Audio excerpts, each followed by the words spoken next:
Perhaps the greatest lie ever perpetrated on populations all over the world is the condensation trail lie. What we're seeing in our skies is not condensation. It's sprayed particulate dispersions with very few exceptions. They shouldn't be there. Jet engines burn clean. So if there's anything coming out of them, it's an additive.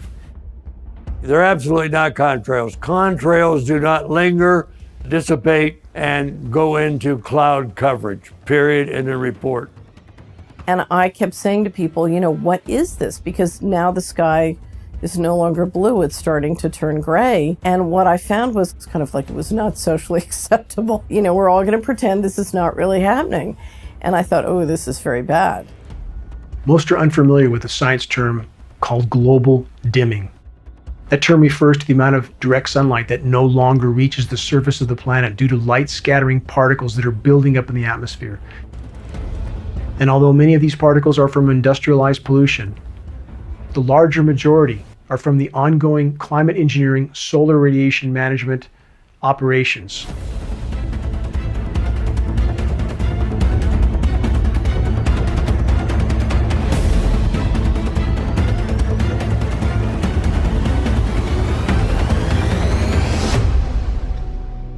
This engine, a high bypass turbofan jet engine, this is the engine that is on all military tankers and all commercial carriers, is in essence a jet-powered fan. 90% of the air that moves through this engine is non-combusted. This engine by design is nearly incapable of producing any condensation trail except under rare and extreme circumstances. And again, we have film footage of aircraft flying at altitude with nozzles visible, turning on and off. That is the end of the argument.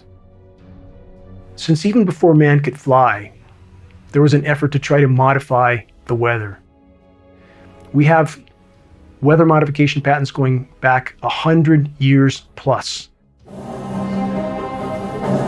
These are historical films of what can be done with a biplane, a small biplane that carries a very small payload. And that much can be done. How much more can a fully loaded military tanker, KC-10, KC-135, C-17 Globemaster, how much more material can they put in the air? About 500 times more with a single tanker.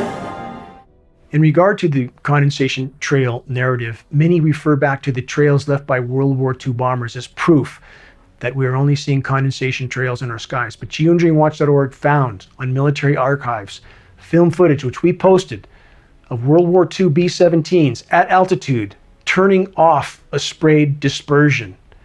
We know that climate engineering was deployed immediately after World War II, so testing was absolutely ongoing. Clearly, these bombers were used for beta testing. Film footage proves it. Weather was a weapon used over Vietnam. Would you expect that to be then deleted from the availability? No. To continue to expand the scientific aspects of it, to have it available in your portfolio of weapons would be a natural process. Therefore, should you expect that it is available on demand to have the ability to modify weather? Absolutely, within this country and others. Climate engineering is the crown jewel of the military-industrial complex. Climate engineering has been used to destabilize and topple nations all over the globe, facilitating military occupations by hostile countries like the US. We know that some of these countries are having their precipitation cut off because they have stated so on the floor of the UN, like the president of Iran stating emphatically that NATO weather modification programs were cutting off the precipitation to Iran, but US media never covered it.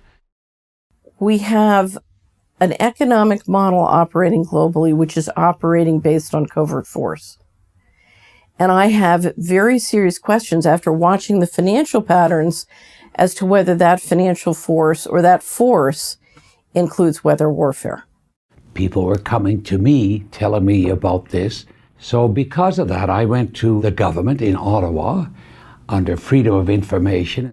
There was a 40-page report, of which half the pages were completely blank, and the other half had a lot of blank outs. But there was sufficient information to tell me that, yeah, they're aware.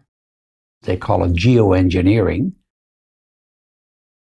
One of the big problems is that when we find some new technology, we get all excited by it, by the potential benefits of that technology, and often implement it and use the technology before we have any idea of the negative effects.